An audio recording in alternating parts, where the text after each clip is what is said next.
To see preview of a PDF file without opening it, open the folder that contains PDF files and then click in your keyboard Alt plus P.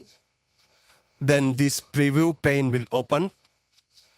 Now, by just selecting the PDF file, you can see its preview in the right-hand side.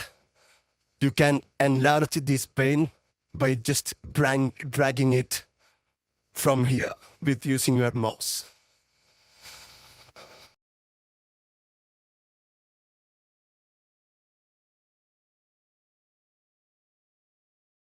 To see preview of a file on your desktop, open File Explorer, and from the left-hand side, select Desktop.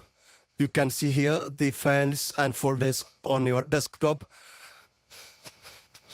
Click Alt plus P and then select the PDF that you want to see its preview.